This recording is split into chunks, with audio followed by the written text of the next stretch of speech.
David Chen glanced at his watch. 2:47 in the morning. The server room felt like it was closing in on him, and the air conditioning couldn't keep up with all the equipment running at full capacity. He loosened his tie for the third time in the last hour, but it didn't help. Nothing helped. His company was falling apart right in front of his eyes. 23 years. That's how long he'd been building data flow technologies from the ground up. Started in a garage with 2 friends and a dream. Now they served almost half of North America's logistics networks. Warehouses, shipping companies, delivery services. They all depended on data flow to keep their operations running smoothly. And tonight, all of that was crumbling. The screens around him looked like a light show from hell. Red error messages cascading down one after another. Numbers flickering. Systems going offline. His entire executive team stood around him, faces lit up by the glow of failing infrastructure. Nobody was talking anymore. They'd run out of ideas an hour ago. Rachel Kim, his head of IT, had her hands pressed against her temples. She'd been working at Dataflow for 8 years, knew their systems better than anyone. Or so David had thought. Right now she looked defeated. Her team had tried everything in their playbook. Nothing worked. "Talk to me, Rachel," David said, trying to keep his voice steady. "What are we looking at?" She shook her head slowly. "I don't know. I've never seen anything like this. Every redundancy we built, every backup system, every failsafe, they're all going down together. It's like the whole infrastructure is fighting itself." David felt his stomach drop. They had consultants on video calls from Silicon Valley, people who charged $5,000 an hour. People who were supposed to be the best in the business. And they were just as stumped as everyone else. "How much are we losing?" he asked, though he wasn't sure he wanted to know the answer. "About $3,000 every 10 seconds, someone from accounting said quietly. David did the math in his head. Roughly $18,000 a minute, over $1 million an hour. But the money wasn't even the worst part. Their clients were calling, big clients, the kind who could take their billion-dollar contracts elsewhere if they lost confidence. He'd already gotten 3 calls from CEOs demanding to know what was happening. By morning, the story would be everywhere. Tech news sites, business channels, social media. Dataflow, the reliable company everyone trusted, had crashed spectacularly. His phone buzzed again. Another client. He silenced it. "What about the automated recovery protocols?" David asked, grasping at straws. "They triggered," Rachel said, "but they're not working. Actually, I think they might be making it worse. Every time the backup tries to take over, the primary system blocks it. Then the primary crashes, the backup tries again, and we're stuck in this loop." One of the Silicon Valley consultants spoke up from the video screen. "Have you tried isolating the load balancer?" "First thing we did," Rachel replied, frustration creeping into her voice. "We've isolated everything we can think of. We've rebooted. We've rolled back updates. We've checked for cyber attacks. We've gone through every protocol twice. Nothing's working." David walked over to the window. Manhattan stretched out below him, most of it dark at this hour. Somewhere out there, trucks were sitting idle because their routing systems were down. Warehouses couldn't process orders. Delivery drivers didn't know where to go. All because his company, his baby, had failed them. He thought about calling his wife, but what would he even say? That everything they'd built was potentially gone. That their employees might be out of jobs. That the company they'd sacrificed so much for was dying in real time. Behind him, Rachel was on the phone with another consultant. "No, we already tried that." "Yes, I'm sure. Look, if you don't have any new ideas, I need to get off this call." She hung up, probably more harshly than she intended. David turned back to the room. His team looked exhausted. Some had been here for 6 hours straight. They'd ordered pizza at midnight, but the boxes sat untouched in the corner. Nobody had an appetite for food when their company was bleeding out. "Maybe we need to consider taking everything offline," someone suggested. "Do a complete shutdown and restart." "That's 12 hours minimum," Rachel said. 12 hours where we're completely dark. Every client we have would jump ship. We'd be done. "We might be done anyway," the person replied. David hated that they were probably right. This was the kind of failure companies didn't recover from. Not in the tech world, where reliability was everything. One catastrophic crash and trust evaporated. It didn't matter how many years you'd been perfect. It only mattered that you failed when it counted most. He glanced around the room, looking at all these brilliant people who'd helped him build something amazing. They looked defeated, lost. He needed to say something inspiring, something to rally them, but he had nothing. How do you inspire people when you're drowning yourself? That's when he noticed someone else in the room. Someone who'd been there the whole time, but he'd completely overlooked. The night janitor. The guy who cleaned the offices. David had seen him around for years but couldn't remember if he'd ever actually spoken to him.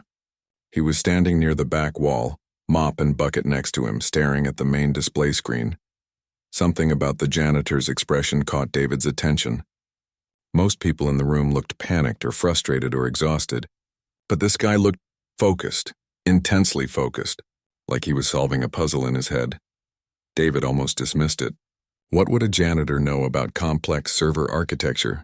But then again, what did any of them know at this point? They were out of options, out of ideas, out of time. Listen up, everyone, David said, his voice cutting through the stressed murmurs. I don't care who you are or what your job title is. If anyone, and I mean anyone, has even the smallest idea about what might be happening here, speak up. I don't care if it sounds crazy. I don't care if you're not sure. We're past the point of playing it safe. The room went quiet. People exchanged glances. A few engineers started talking about theories they'd already discussed. Rachel pulled up some diagnostics they'd already run. The consultants on the video screen started repeating suggestions they'd already made, and then a quiet voice from the back of the room said, I think I might see something. Everyone turned. It was the janitor.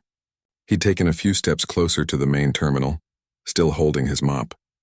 In the fluorescent light of the server room, David could see he was probably in his 50s with tired eyes and the kind of worn-down look that came from hard years.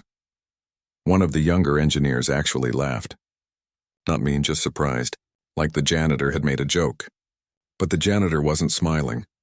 He was looking at David with an expression that was hard to read. Part hesitation, part certainty. You see something? David asked, because at this point he'd listen to anyone. The janitor nodded slowly, his eyes going back to the screens. I might. I'm not. I could be wrong. But that pattern there, those error codes, I've seen something like that before. A long time ago, Rachel raised an eyebrow. You've seen server architecture errors before? Yes, the janitor said simply. Then he took a breath and stepped forward, setting his mop against the wall. My name is Robert Morrison, and I used to be a systems engineer. The room went dead silent. David felt something shift in his chest. Hope, maybe, or just desperation dressed up as hope.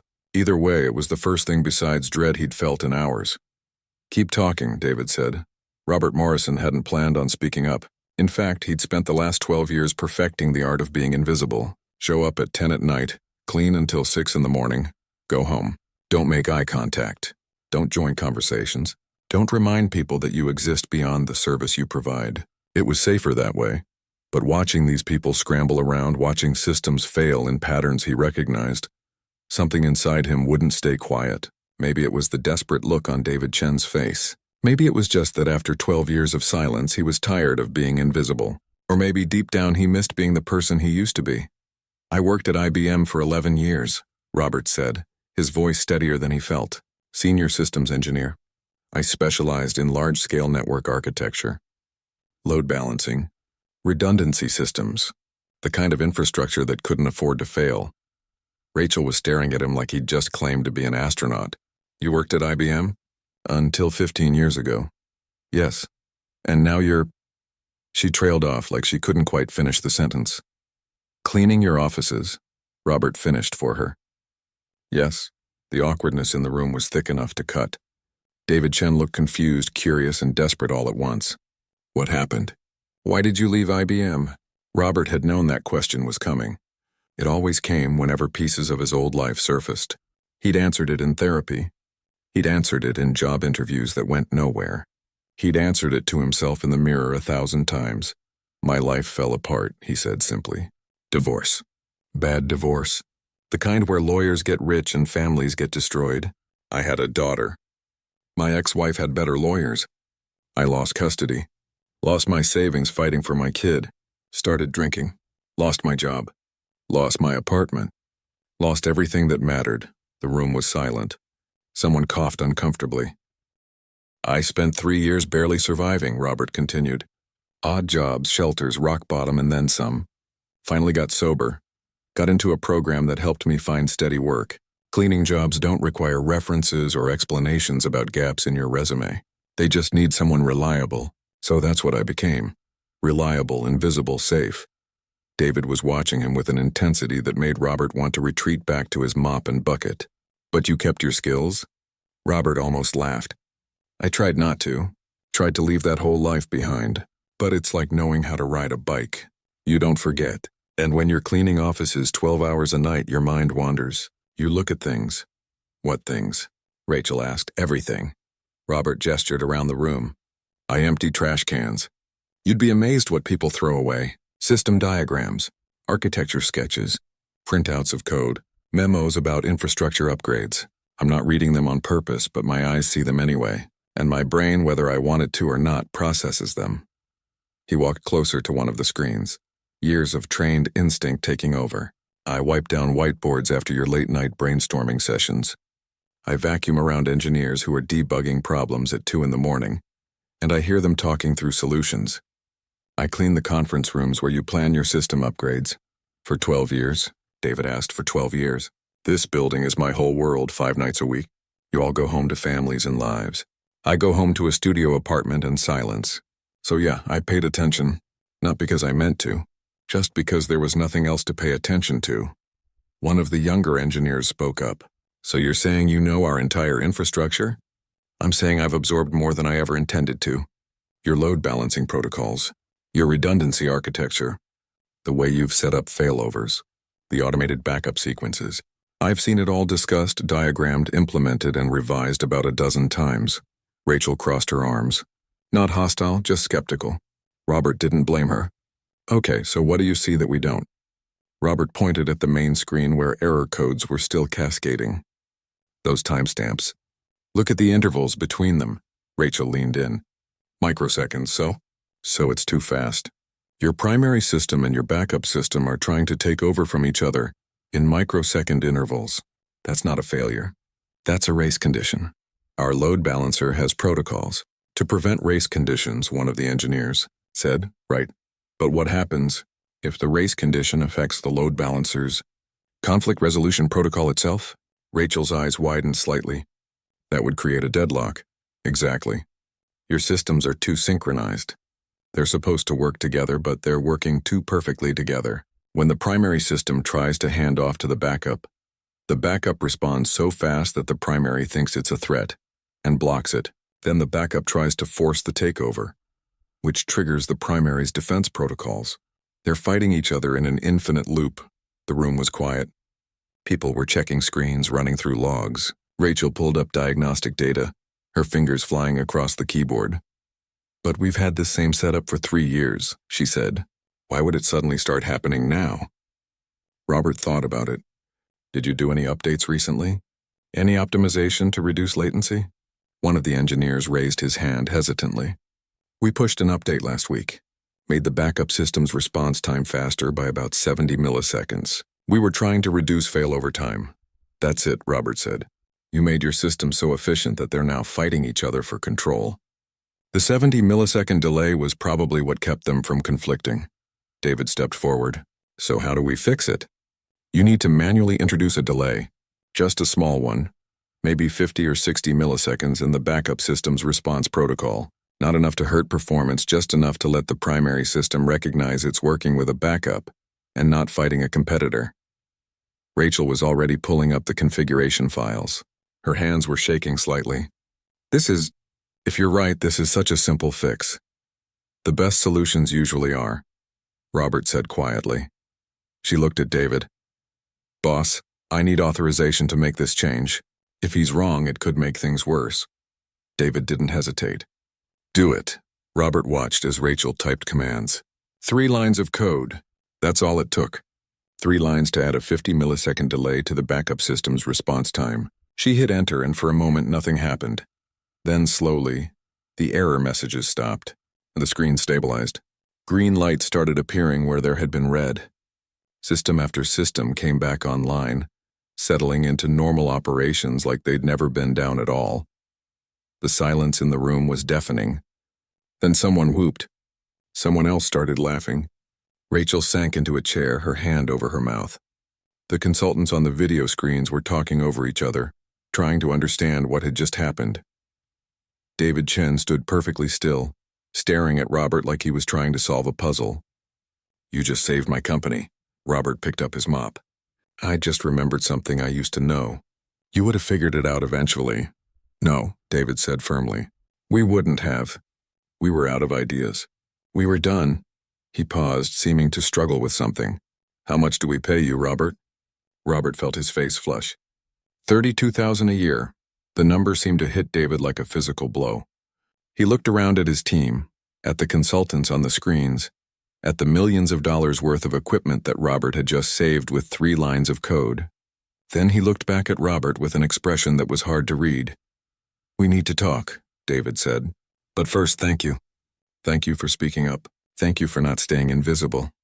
Robert nodded, not trusting himself to speak. He'd spent 12 years being nobody, and in one night everything had changed. Robert went home at 6 in the morning like he always did. Took the subway to Queens, walked 3 blocks to his studio apartment, made instant coffee because the good stuff was too expensive, sat on his couch and stared at the wall, trying to process what had just happened. His phone rang at 8:30. He almost didn't answer, because he didn't recognize the number, but something made him pick up. "Robert, it's David Chen. I hope I'm not calling too early. I'm awake." Robert was always awake. Sleep didn't come easy these days. "I need you to come back to the office at 9. And Robert, don't wear your work uniform. Just come in regular clothes." Robert's stomach dropped. "Am I fired? What? No, God, no, just please come in. We need to talk." The call ended. Robert sat there holding his phone, his coffee getting cold in his other hand. He looked around his apartment. 400 square feet of lonely. A hot plate because the stove didn't work. Furniture from thrift stores. No pictures on the walls because what was there to remember? His daughter was 23 now. He hadn't seen her since she was 8. She'd probably changed her name, tried to forget she had a father who'd fallen apart. He showered, put on his only decent pair of pants and a button-down shirt he'd bought at Goodwill 2 years ago. Took the subway back to Manhattan. Walked into the data flow building at exactly 9 o'clock and the security guard did a double take. "Robert, you okay? You're not scheduled for another 13 hours. Meeting with the CEO." The guard's eyebrows shot up, but he waved Robert through. The elevator ride up felt longer than usual. His hands were sweating. Maybe they were going to offer him a small bonus. A thank you check. Maybe $1,000. That would be nice. He could finally get his tooth fixed. The executive floor was different in daylight. Brighter, busier. People in expensive suits rushing around with coffee and laptops. They all looked at him like he didn't belong. And he probably didn't. He'd spent 12 years being invisible here. And now he felt like a spotlight was following him. David's assistant led him to a conference room. Not David's office. A conference room with a long table and chairs for 12 people. Robert's anxiety ratcheted up another notch. David walked in a minute later looking like he hadn't slept at all. Behind him came Rachel and 3 other people Robert didn't recognize. Board members, probably, based on how they carried themselves. "Robert, thank you for coming," David said, gesturing to a chair. "Please sit," Robert sat. Everyone else sat too. It felt like a job interview, except he already had a job. A terrible job, but a job. David started talking. "I couldn't sleep after what happened. Kept thinking about it. Kept thinking about you. So I did some research. Called some old contacts at IBM. They remembered you. Said you were one of the best engineers they'd ever had." Robert didn't know what to say to that. That was a long time ago. They also told me what happened. The divorce. The custody battle. They said you fell apart, but they weren't surprised. They said the whole thing was brutal and you got the short end of every stick. "I made my own choices," Robert said quietly. "You got knocked down by life," David corrected. "And instead of getting help, instead of the system catching you, you fell through the cracks. That's not your failure. That's our failure. Society's failure." One of the board members cleared his throat. "Mr. Chen, perhaps we should get to the point." David nodded. "Right, Robert, I want to offer you a job. A real job. Not cleaning, engineering. Specifically, I want you to be our chief systems architect." The room tilted slightly. Robert gripped the edge of the table. "I'm sorry, what?" "Chief systems architect. You'd be in charge of our entire infrastructure. Audit everything, find weaknesses, make improvements. You'd have a team under you, full authority to make changes. I've been out of the industry for 15 years. You saved our company last night, Rachel said. She was looking at him with something like respect, which was so foreign Robert didn't know how to process it. You saw something in minutes that we couldn't see in hours, that our consultants couldn't see. That's not luck, that's skill. We're prepared to offer you $350,000 a year, David said, plus stock options, plus benefits, full health insurance, dental, vision, retirement matching. Robert's brain stopped working. $350,000. That was more than 10 times what he made now. That was impossible. That was the kind of money he'd made at IBM before everything collapsed. I don't understand, he said. Why would you do this? David leaned forward. Because you're brilliant. Because you've been right here for 12 years and we never saw you. Because I built a company on the idea that talent matters. And then I proved myself a hypocrite by only looking for talent in the places I expected to find it. He paused. Because it's the right thing to do. One of the board members spoke up. The older woman with gray hair and a sharp suit. Mr. Chen, while I admire the sentiment, we have concerns. Mr. Morrison has been out of practice for a long time. His technical knowledge may be outdated. And frankly, there are liability concerns about his history. Robert felt the familiar shame creeping in. There it was. The real reason this would never work. But David's expression hardened. His history is that life destroyed him and nobody helped. His technical knowledge saved us millions of dollars and our reputation. And if he's outdated, we'll train him. We'll bring him up to speed. That's what companies are supposed to do. Invest in people. The optics, the board member started. The optics, David interrupted, are that we're a company that recognizes talent wherever it comes from. That we give people second chances. That we value substance over credentials. If that's bad optics, then I don't want good optics. Rachel jumped in. I'd like to go on record supporting this. I've worked with engineers from MIT, Stanford, all the top programs. Robert saw something last night that none of them saw. That I didn't see. I'd be honored to work with him. The room went quiet. Robert looked at all these people arguing about his life like he wasn't there. Part of him wanted to run. This was too much, too fast. He'd spent 15 years learning to be small, to not want things, to accept his place at the bottom. You couldn't fall if you never climbed. But another part of him, the part that used to solve impossible problems and build elegant systems and feel proud of his work, that part was screaming at him to say yes. I have a condition, Robert heard himself say. David blinked. Okay, what is it? I want to create a program. Something that finds people like me. People who fell through the cracks. People who have skills but not credentials. People who need a second chance. He was talking faster now, the words tumbling out. Partner with halfway houses, workforce development programs, community colleges. Look for talent in places nobody else is looking. David smiled. Actually smiled. Done, we'll fund it. You'll run it. What else? That's it. That's all I want. Then we have a deal? David stood up and extended his hand. Robert stood too, his legs shaky. He looked at David's hand, took a breath. Thought about 12 years of invisibility, of shame, of believing he'd never be anything more than a guy with a mop. Then he shook David's hand. We have a deal.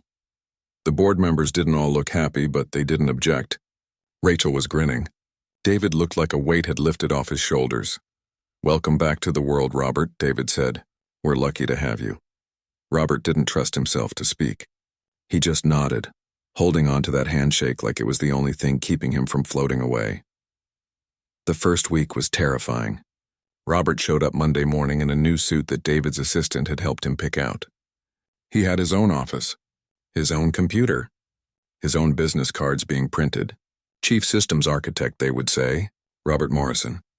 Like he was someone important. Rachel had assembled a team for him. 5 engineers, all younger than him, all with degrees from schools he couldn't have afforded in a million years. They looked at him with curiosity and skepticism in equal measure.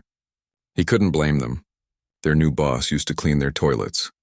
Okay, Robert said at their first meeting, his palms sweating. I know this is weird for everyone. It's weird for me too. But here's what I know. This infrastructure has problems. Lots of them. Things that work until they don't. Things that are held together with hope and prayer. One of the younger engineers, a kid named Tyler with thick glasses, raised his hand. How do you know that? Because I've been watching this system evolve for 12 years. Every patch job, every quick fix, every we'll come back and do it right later that never got done. I've seen it all. From emptying trash cans, Tyler didn't sound mean, just genuinely confused. From being invisible. You know what people do when they think nobody's watching? They're honest. They complain about the shortcuts they had to take. They talk about the problems they know exist but don't have time to fix. I've heard it all. Rachel nodded. He's right. We've got technical debt coming out of our ears. We just keep adding features without cleaning up the foundation. Robert spent that first week doing audits, diving deep into code he hadn't touched in years. The technology had changed, sure, but the principles were the same. Good architecture was good architecture. Bad shortcuts were still bad shortcuts, just dressed up in newer languages. He found problems everywhere. Security vulnerabilities that made him lose sleep. Inefficient code eating up resources.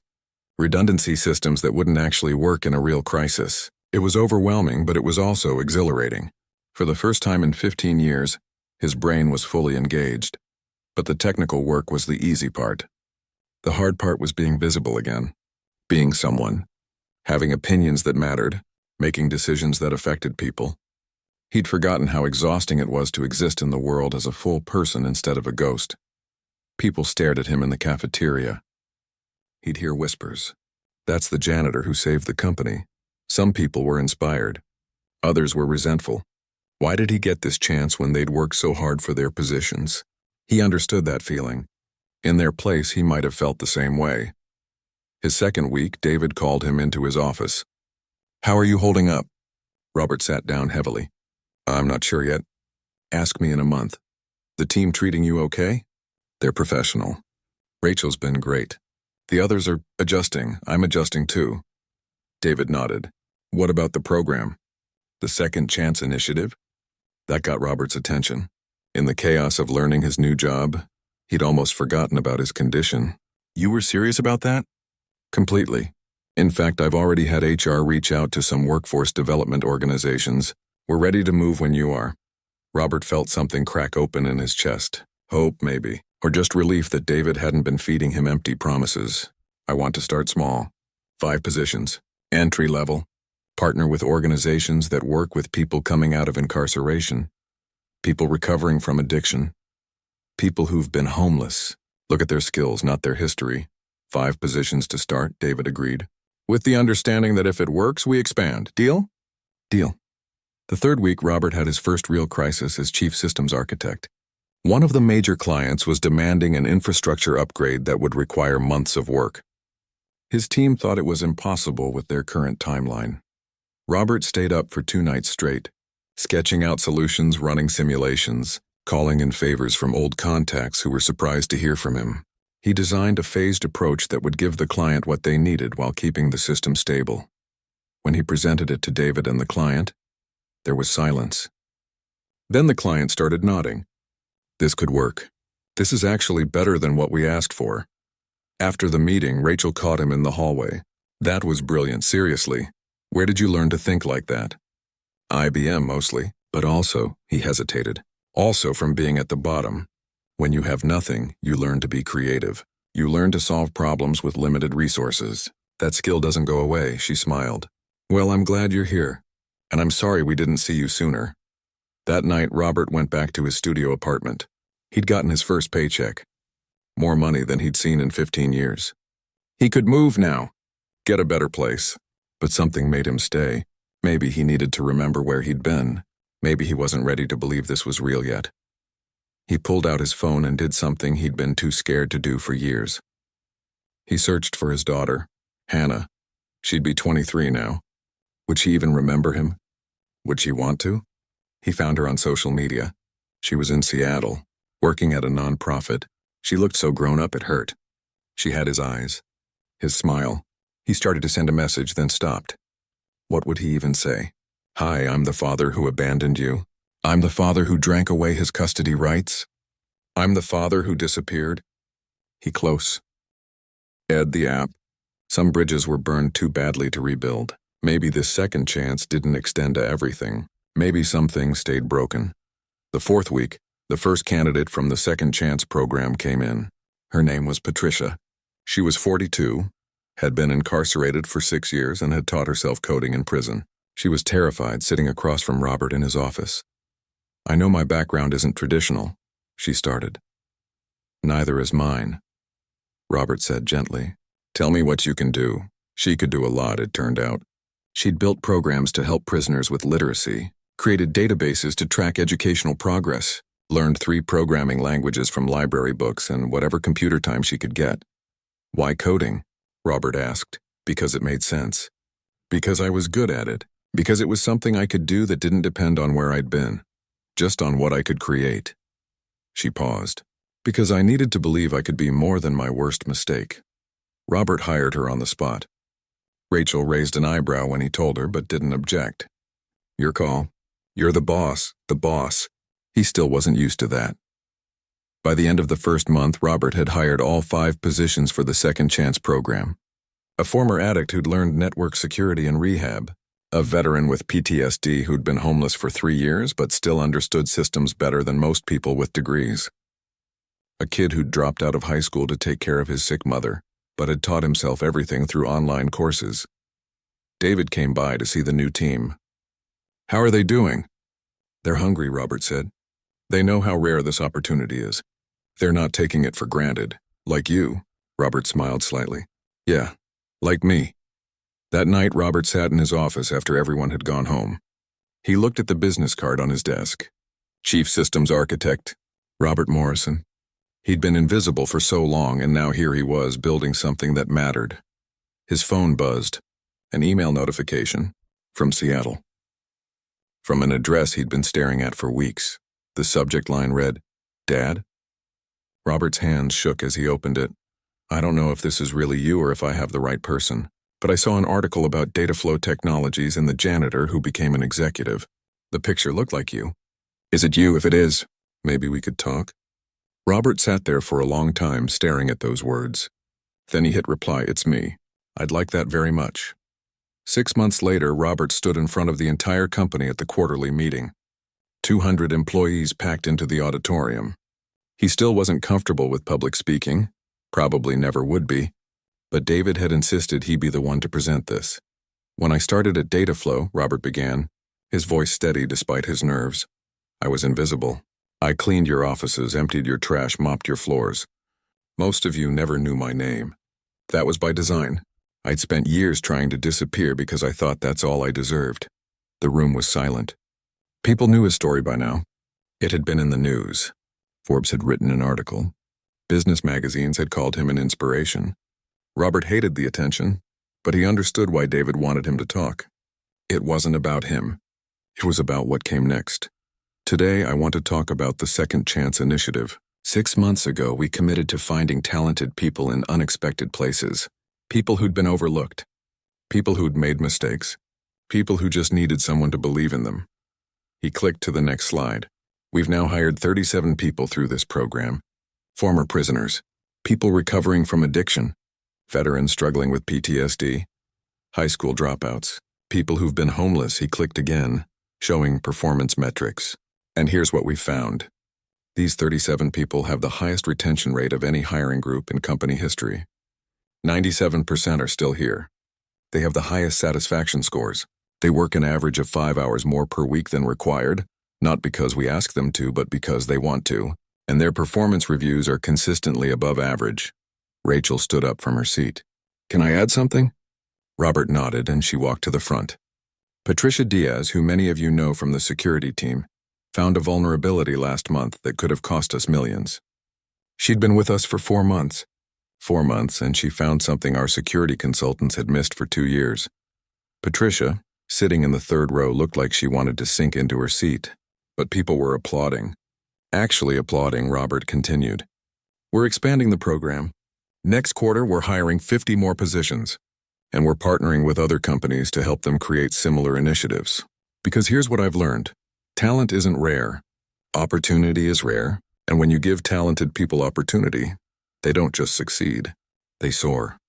After the presentation, a line of people waited to talk to him. Employees who wanted to mentor someone from the program. Managers who wanted to hire from the initiative. People sharing their own stories of second chances and hard times. Tyler, the young engineer who'd been skeptical at first, waited until the end.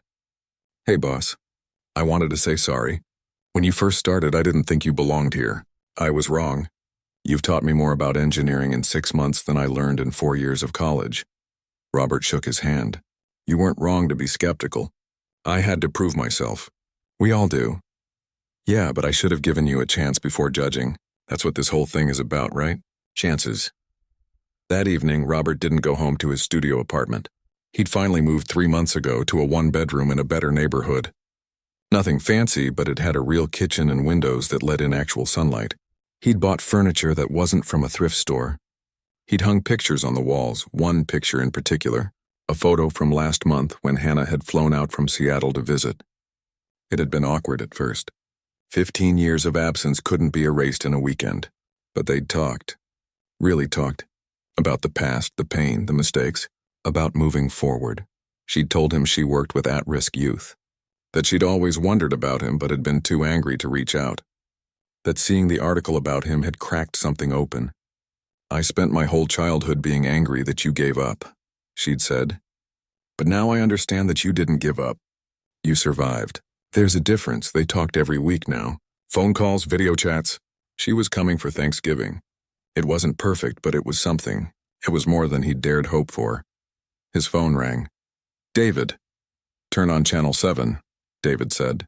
"Right now." Robert found his remote, turned on the TV. A news segment was playing. Local tech company revolutionizes hiring practices. They were showing footage of data flow, interviewing employees from the Second Chance Initiative. One of them was Vincent, the veteran who'd been homeless. He was talking about getting his life back, about having purpose again, about believing in himself. "We're getting calls from everywhere," David said over the phone. "Google wants to know how we did it. Microsoft is asking for our playbook. 3 senators want to talk about making it a model for federal hiring." Robert sat down heavily. "That's bigger than us. That's exactly the point. This isn't just about data flow anymore. It's about changing how companies think about talent, about changing how society treats people who've been knocked down." David paused. "You did this, Robert. You turned your pain into purpose." After they hung up, Robert sat in the quiet of his apartment. He thought about the night 6 months ago, standing in that server room with a mop in his hand, debating whether to speak up or stay invisible. If someone had told him then where he'd be now, he wouldn't have believed them. Chief systems architect. Good salary, respect from his peers, a relationship rebuilding with his daughter. People whose lives were changing because he'd found the courage to stop being invisible. But the best part wasn't any of that. The best part was the message he'd gotten yesterday from a kid in the program. Miguel, 22 years old, had dropped out of college to work 3 jobs and support his siblings after their parents died. He'd taught himself coding at night and applied to the Second Chance Initiative on a whim. The message had been simple. "I bought my little sister a birthday cake today. First time in 4 years I've been able to afford that. Thank you for seeing something in me I didn't see in myself." That's what it was about. Not the articles or the recognition or even his own redemption. It was about Miguel buying his sister a cake. About Patricia feeling proud of her work.